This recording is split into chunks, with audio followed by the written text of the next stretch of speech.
None of this intro so far is any good at all. Fuck you. I disagree. Garbage. We went on a whole Agatha Christie murder mystery thing that I think is going to get the audience's juices pumping. Well, what is your process? Yeah, do you just talk until it feels just bad enough? That's what I do. That's the one. So many possible worlds, but we got this one. So many possible worlds, but we got this one. Welcome to the worst of all possible worlds, the first and only podcast that's just bad enough. I'm the worst of all possible Brians. I'm the worst of all possible AJs. And I'm the worst of all possible Joshes. And joining us today is Anne Huston, the general manager of Caveat, America's biggest little venue. That famous tagline. It's the Reno of New York spaces, yes. I'll bring that to the team to rebrand. Now we're never going to get a live show at Caveat. That's really... Sorry, guys. That's real. Anne Huston is also married to someone involved with this podcast. But we won't we're tell you going to who. leave it up to you It's a mystery. to figure it out. That's right. Midway through the podcast, one of us will say, my spouse, to like, then that'll help we clarify. I don't think I But will it one, be I think the that's wrong- already the happened, and two, it's non-spouse not. to say? It was me. It was me just now. You said it. What was that, Josh? Back it up. You Not sure added if like this has made anything syllables to clearer. it. So today we are all gathered here to talk about weeaboo things. A specific weeaboo thing. A show that once aired on Adult Swim on Cartoon Network, owned by Ted Turner. A 6-installment masterpiece. A kaleidoscope. A Fantasia, if you will, on national or perhaps international themes. Mm-hmm. A master of the form of irony. A little show that is noted by only the letters F, L, C, Say the last one. and L. Brian, Today, you are nothing we if are not a master talking of about pacing. Furi. Oh my God. Kuri. Oh God, that was very satisfying, Brian. Was it? Thank you. I don't know, To be it- clear, Ted Turner, I don't think had anything to do with Fooly Cooly. It's actually his I hope favorite not. anime. I see. Few know this. Yeah. Ted Turner is a big anime fan. Jane Fonda got him really into it back in the day. He was just in the corner, like trying to recolor Citizen Kane. He's just like, oh, I just love this color. And I've never seen color before in my life. And then Jane Fonda was like, I know where you can find color in Japanimation. The impressions in Speaking this of impressions. episode, we're not even 10 minutes in, and we've had 2 flawless impressions. So, and you, I believe, specifically requested to come on to speak on Fooly Cooly. So tell us, because I think, spoiler for the rest of the podcast, this show rules. It fucking rocks. Yeah, shut And- up, AJ, ruining it for everyone. Sorry, it's truly Did you one get of the irony thing when I said irony? Oh, because I'm There's getting a big it now, 'cause iron. the giant There's a big iron. iron. It's the center of the whole I thought you were doing a series. pacing I get it bit. now. I just No, thought I it was just- doing an. I also thought it was a pacing bit. You were I mean, doing of really course it's good a pacing bit, but it was also true. Everything I said was true. And why do you like Fooly Cooly? Yeah, why what's do you wrong want with to talk about me? Fooly Cooly all these years later? I'm breaking my silence finally after all these years. Yeah, Yeah. No. the so this NDA was, is finally expired. I can finally. And we applaud you for having the courage to come forward about Fooly Cooly. Thank Not you. many do. Thank you. Few have in this way. So yeah, I mean, this was a show that it was one of the first animes that I watched, and I watched it. I'd say probably, I think like summer 2006. So like kind of in that sweet spot in a way, I think, for like a lot of people to sort of first experience this story, even though it does, focus and center on a character who is a little younger, but Right. I mean, like, it was sort of like a fever dream of an experience too, because it was late night on Adult Swim. Yeah. Before the internet at my mom's house like wasn't great, before smartphones, so like I didn't know what Right. I was experiencing, and I didn't really have any kind of way to in the moment sort of figure it out. And so yeah, just sat and watched it and didn't know when it would end because it's only 6 episodes. They just aired back to back. Right. I caught it right at the start. Was it in a full block, so you were able to sit down and watch it episodes 1 through 6 in order? Yeah. That's it was just all really- 6, and I think it was like 3 a.m. Summer, whatever, going into my junior year of high school or something like that. Just as it was ending, the sun was rising outside your window. Yeah, exactly. And that would make sense too, because I'm just looking at like the original air date was 2003, but then it must have been when it was in reruns, they would just do it as a solid block. Yeah, And I remember well, that too. If I remember correctly, Adult Swim's anime block is like Saturday night. Like usually they run sort of their regular slate of original programming and Family Guy and whatever. And then Saturday is when they have the anime after a couple hours of their original stuff. Yeah, it is now. And I right, because like Toonami went away for a minute and then now Toonami's back. But if I'm correct, it's sort of sharing. Yeah, so the original Airspace, yeah. Toonami was a regular like evening block on Cartoon Network. Right. So it was kid-friendly shows. It was DBZ and Sailor Moon, Voltron, Blue Submarine #6, Ronin Warriors. Which in a lot of ways, I feel like that's right.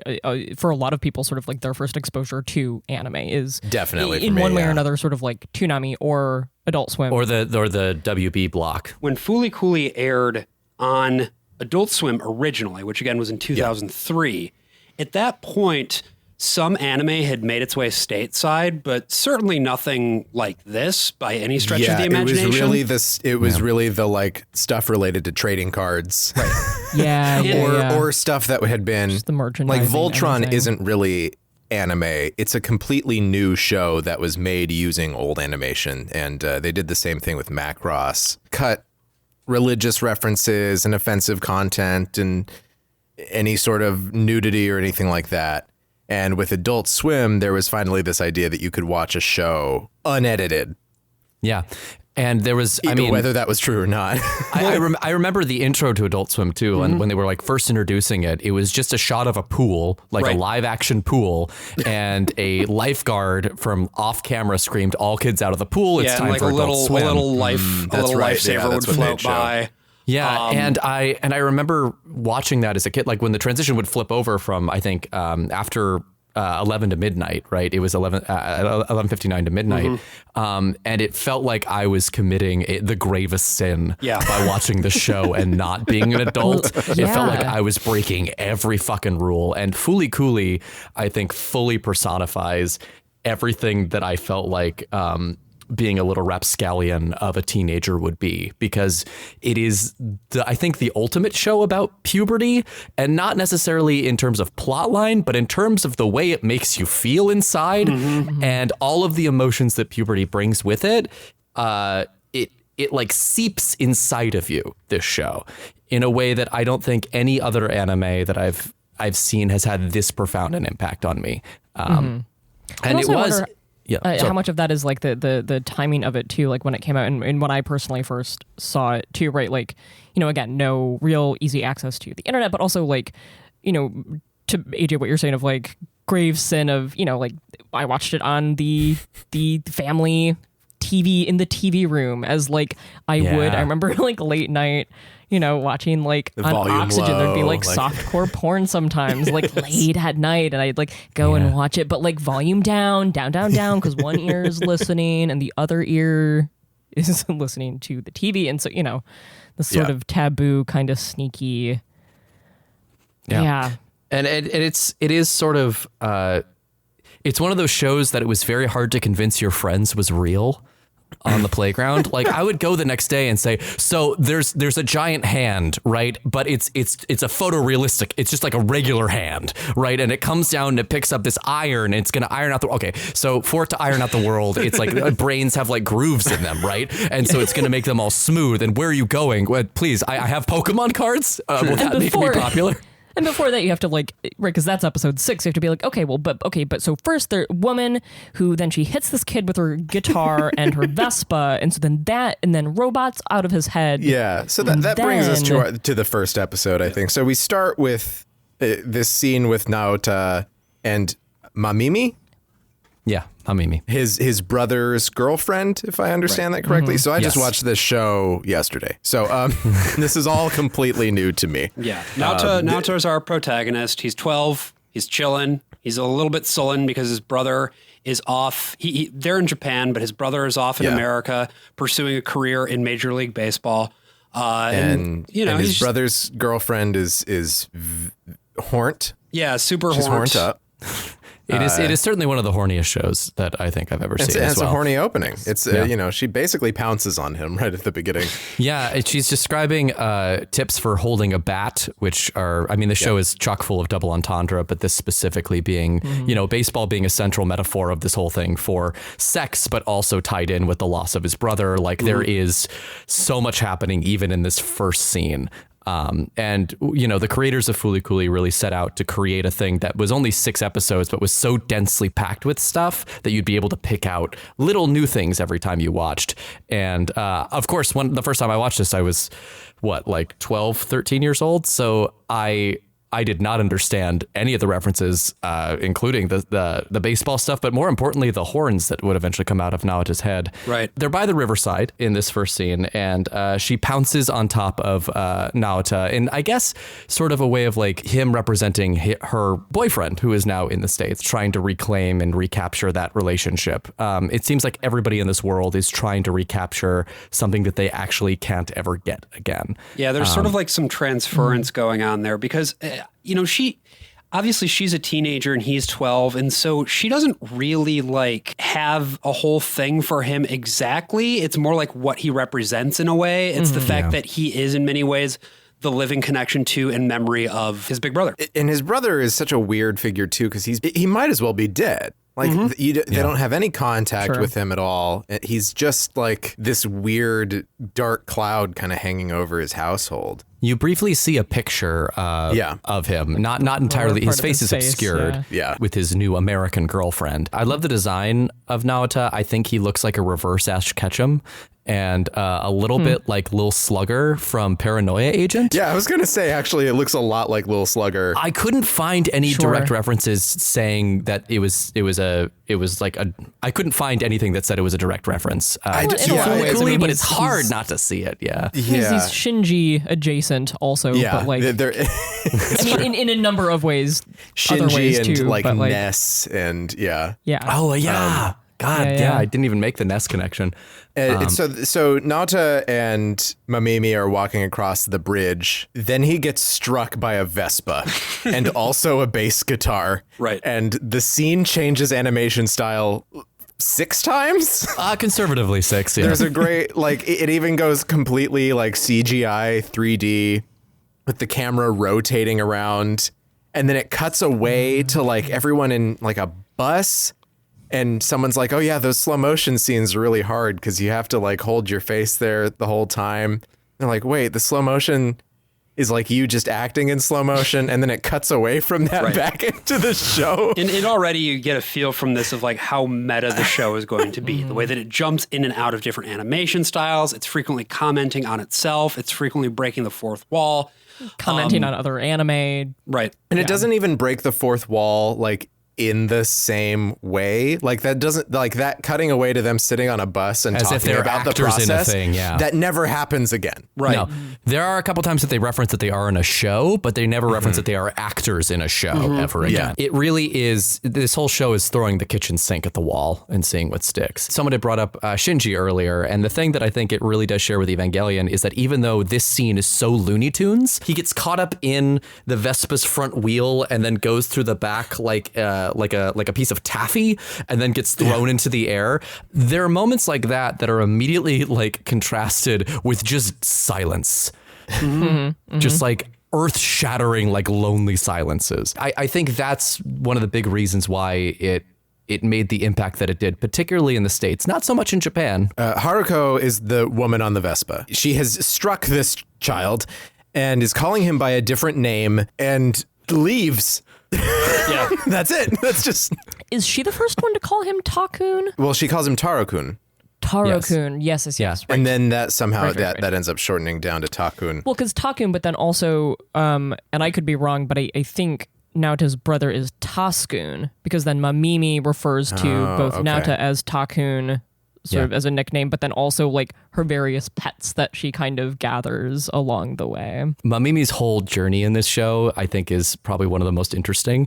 And it was something I didn't really clock the first time I saw the show. But yeah, me either. Because she's like kind of like frumpy and just kind of dopey and like not, I think, terribly exciting to a kid or like upon first watch. But then like she's kind of the hero of this thing. Like she's the one who gets out of this small town where nothing ever happens. Well, and it's interesting that idea of nothing ever happens. Like after this weird moment where he gets hit by the bass guitar, Naota like says nothing happens in this town, and we get a little like layout. We see this giant factory in the north end of town that is just a large iron, which occasionally emits steam out and from like, underneath it. There really isn't much that happens in this episode, but it all happens so ebulliently. Yeah. And I mean, like he goes to dinner and, you know, the whole dinner is a manga. That whole manga sequence then is so violently aggressive. Everyone is screaming for the entirety of it. And it's revealed that Haruko, the woman on the Vespa, I should say alien on the Vespa, has become the new housekeeper for Naota and his family. Naota lives with both his father, who is the perviest man perhaps on the face of the planet, and his grandfather, who in this first scene massages imaginary breasts for 3 solid minutes straight. And the entire bit is that he's just feeling up imaginary boobs. And they bring up this phrase, fulikuli, to describe what Naota's been getting up to down by the river with Mamimi. And it's implied that this is a slang word for specifically like shameful sex, but I was wondering if anybody had any more specific definitions for fulikuli. Right, I don't know as if there's like an official translation, right? But I really don't think there is. Right, but yeah, it's sort of a shameful sex act or fondling. Generally, like kind of gross fondling, but also it is like just nonsense. True, like fulikuli is nonsense. According to Urban Dictionary, good. Fulikuli means to fondle a woman. It is usually specific to breasts or the ass, but can refer to any part of the body. That's the top one there. On Reddit, I love to fulikuli someone's nose. Cool. And then on Reddit, of course, one nostril at a time or both at once. Somebody asked what fulikuli means, and naturally, it's just people quoting that scene in the show. Yes. Yeah. It's a meme type of thing, a dreamy type of thing. The main character is always supposed to know that kind of thing. You do it like this with your hands, see? It's that Tomino-esque thing saying it's Gundam, but really it's a giant robot anime, right?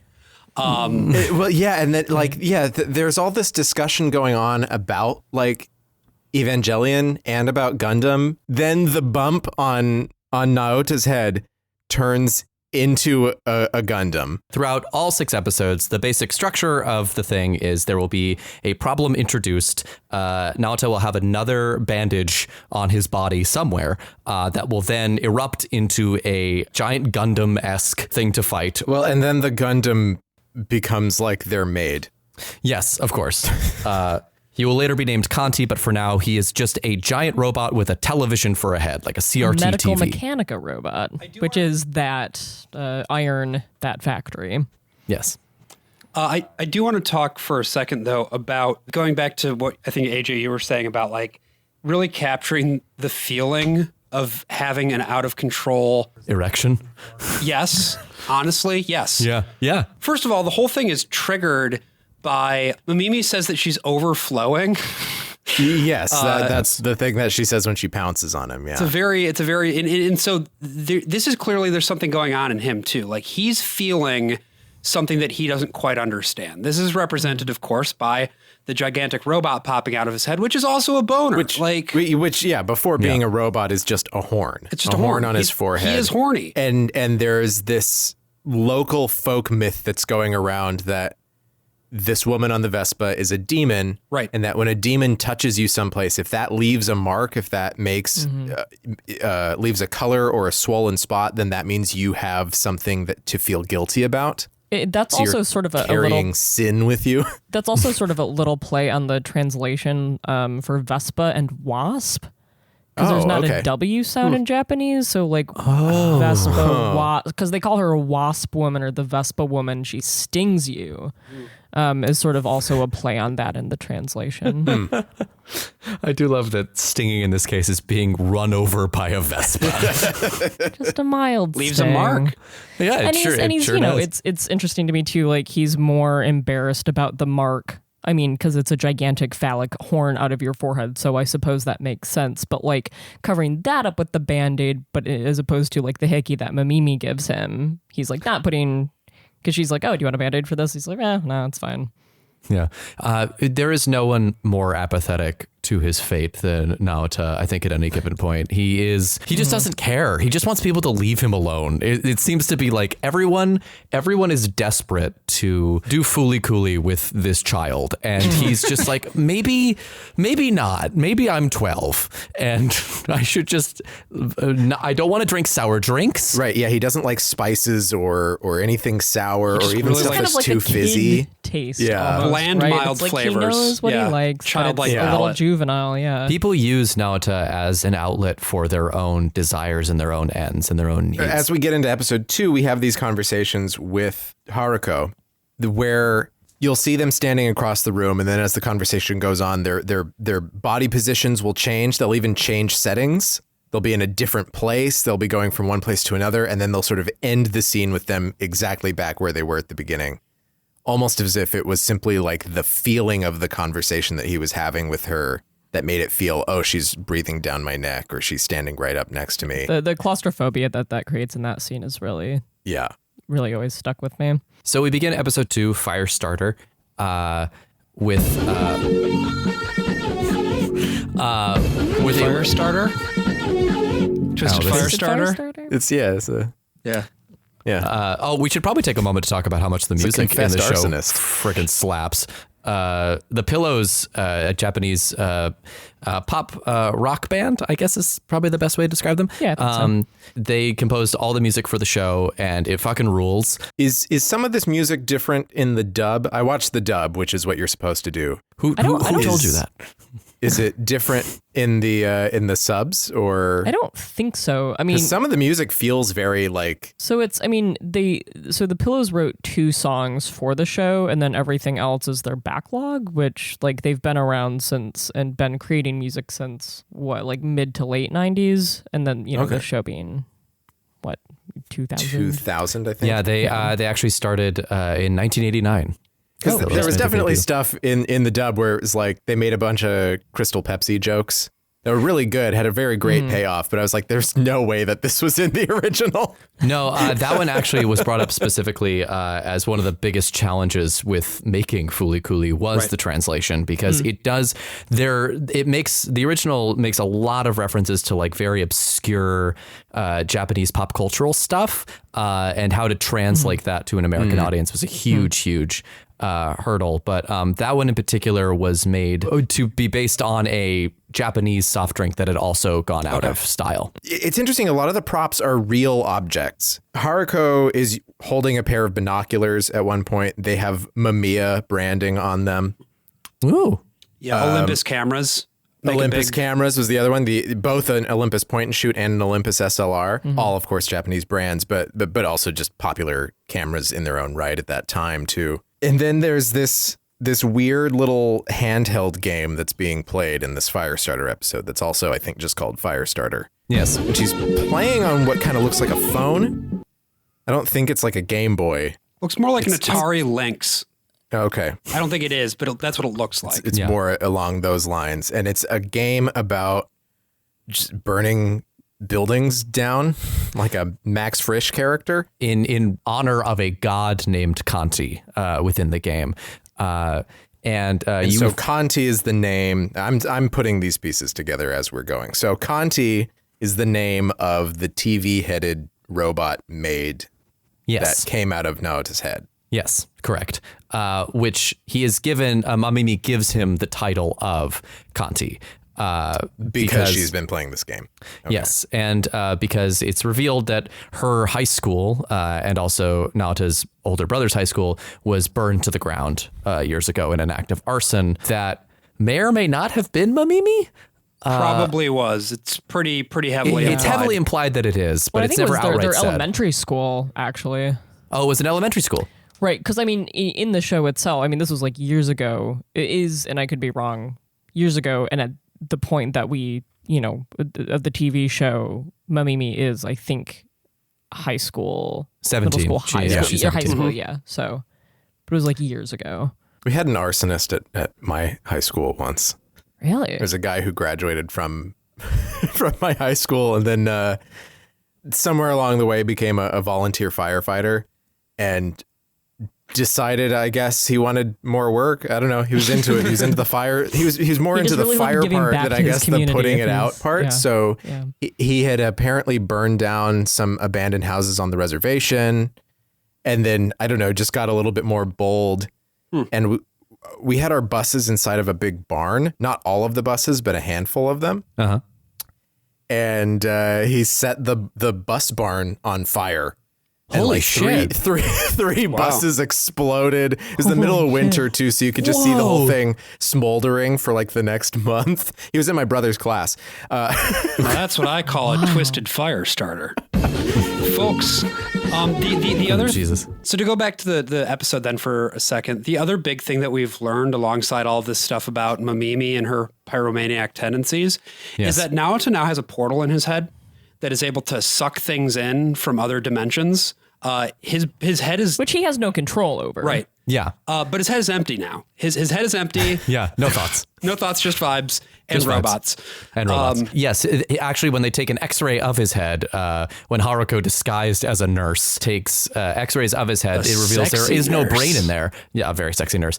She's also tied up the real nurse and doctor who are just off camera. Which is pretty fun. Right, which is like they find that out, and that's why she's under investigation for the arsons as well. But it's like, no, she just assaulted a doctor and a Fucking nurse. around. Yeah. Yep, It's yep. completely separate from the arson case. Because again, to be clear, Haruko is a chaos agent who is also kind of a pedophile. There's a lot going on here. Well, does it work? Okay, so like, when it's like, oh, I'm not a pedophile. She's actually a 15,000-year-old dragon. Right. Does it then work as like, oh, Yeah. she's not a pedophile. She's technically like a 10-year-old space alien? Is she a 10-year-old space alien? We don't have the it's age, really but never she could- established. She could be. I do love, though, how they refer to her. They're like, oh, she's what, 20, an adult? And thinking now, Yes. like, Yeah. 20-year-olds as adults? They're fucking barely. She's ancient, y'all. 20 years old. Steve Bloom also makes a cameo as a security guard in this episode, Oh, which I and thought was very lovely. isn't he one of the students as well? Like, Naoto's buddies? Oh yeah, I think His he friends, is. That's the right. one with the is he the lips, smooch whose kid? Is he family the has kid who's the like truck. really? Yeah, They just yeah. keep saying smooch over and over and over again. Yeah, he loves talking about smooching. There's a lot of Shin-chan energy in a lot of this. I never watched much Oh, Shin-chan. sure. But like, especially when that kid is like, his lips are kind of flying away from the rest of his body. Becoming and he like gets their own these little sort of, snake monster. Yeah, these Yeah. sort of accented, very smashed figures. There's another dinner scene. I don't think it's this episode. I think it's another one where the character models kind of look like Shin-chan models. Yeah. Yeah. But so many of these references are going completely over my head. Every once in a while, it's like, oh, there's Looney Tunes, like the part in this episode where. With the hospital. Where the Oh hospitals no, I jump was around thinking all over the place. with Haruko's helmet, and she like ducks down, but the helmet stays up there, Oh, and yeah, her yeah, eyes, and her eyes and are- you can yeah, see yeah, yeah. her like ocular nerves pull the eyes back. Yeah. in. Or later on, there's in a couple episodes later, there's Yeah. a South Park reference. Yes. Yeah.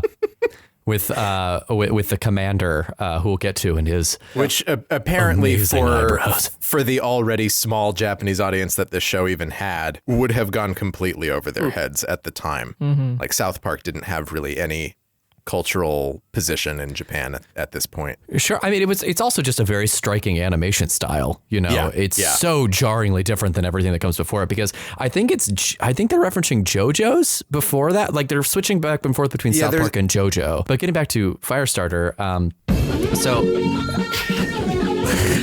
Firestarter.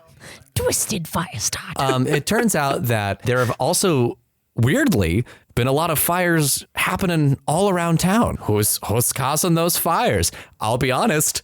At the end of the episode, I have no idea. It may or may not be Mamimi. I'm almost certain it's Mimimi. Yeah. Especially since we see her in like this arson shrine with like barbecue lighters on her head. And also given like later down the line, she's like going around wreaking havoc, Yeah, she has stealing problems. people's phones and Feeding having them her to this is monster not baby this eat is not a fucking person bikes with and shit. a great deal of regard for personal property. Let's put it that way. No, and I do like that her prayer circle at the end is just made up of cigarettes, little cigarettes, all stood up end to end. And also, like, as a high schooler, never knows best, and the idea of like, yeah, you write a thing, and it's like, You write a thing on your so- cigarette, and then it burns away, and you'll never see it again. Yeah. Absolutely awesome. But I did like sort of the audio visual, the way that Naota comes to his revelation that she is probably behind these arsons is really cool. The way that there's a lot of different animation styles going up against each other. Different dialogue is overlaid on top of each other. At one point, there's like 3 different layers of dialogue happening at the same time. Yeah. Really cool. This showed us a really cool thing of having the most important like expositional dialogue normally be commented on by the other characters saying, who cares? Just like, and that translates, I think, to the main ethos of this show. The director once said that comprehension should not be an important factor in Fooly Cooly. So many possible worlds, but we got this one. So many possible worlds, but we got this one. So this is a preview. Hello. Hi, I'm Brian.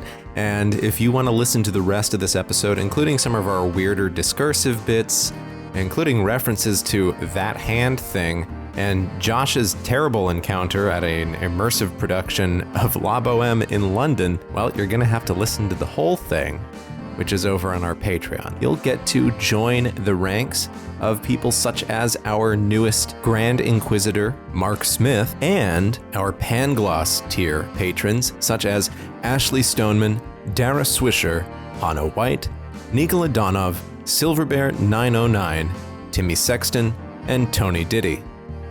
As always, have a good one.